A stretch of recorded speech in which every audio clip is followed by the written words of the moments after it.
Géniatique 2011 permet de réaliser des listes.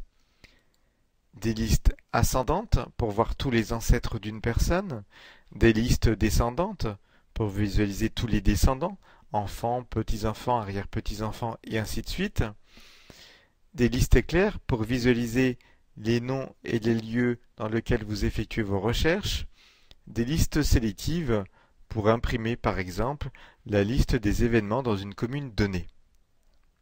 Vous avez aussi la liste de parentèle.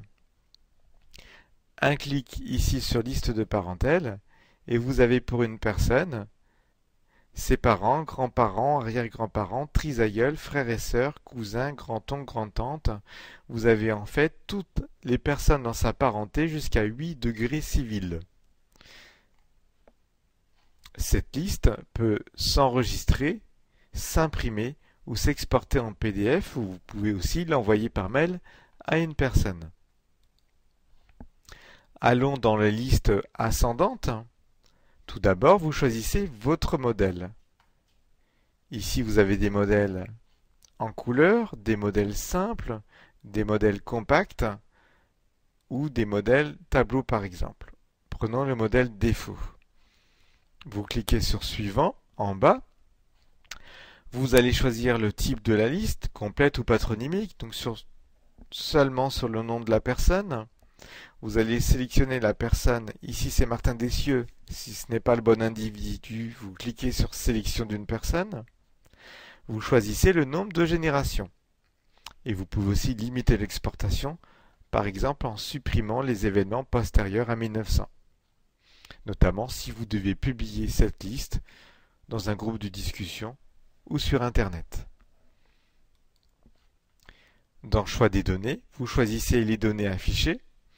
Vous choisissez le format des dates par exemple. Si vous voulez le 10 février 1993 ou ici le 10 février 1993 avec le mois écrit en lettres. Pour les lieux, pareil, vous avez différents formats, différentes présentations disponibles. On va prendre ici cette présentation.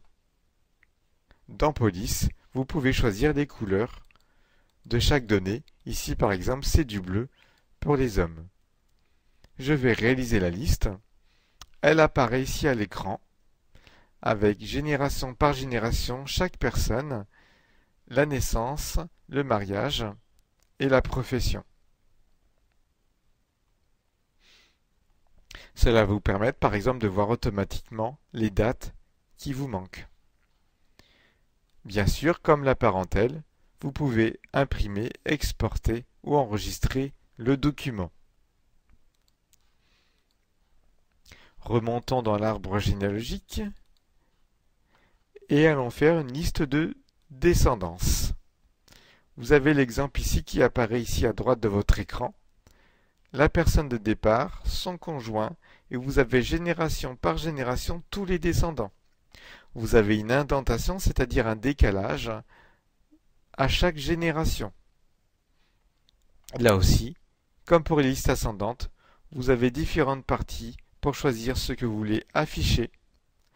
Et vous avez aussi le nombre de générations. Ici, vous avez 10 générations d'indiquées. Donc, si vous avez 12 générations dans votre descendance, vous pouvez augmenter et mettre le nombre souhaité. Je réalise la liste. Vous avez alors tous les descendants de la personne qui apparaissent ici. Allons voir les listes sélectives. Cliquons par exemple ici sur le modèle Profession des ancêtres. Vous avez un aperçu ici. Vous cliquez sur Suivant. Là, vous pouvez faire ici sur tout le fichier, sur une ascendance, sur une descendance, sur une ascendance, une descendance par exemple. Là, on va faire sur toute la généalogie et on va réaliser la liste. Vous avez ici toutes les professions des ancêtres, commerçants, cultivateurs, et ils sont tous classés par type de profession.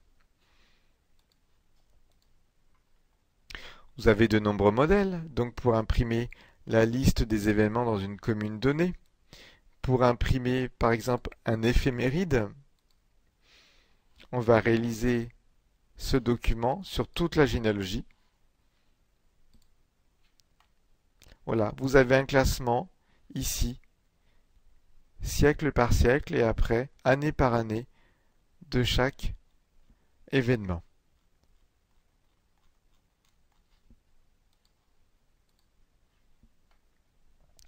Vous avez donc plein de modèles, par exemple les anniversaires du mois, des modèles qui vont vous donner ici un album photo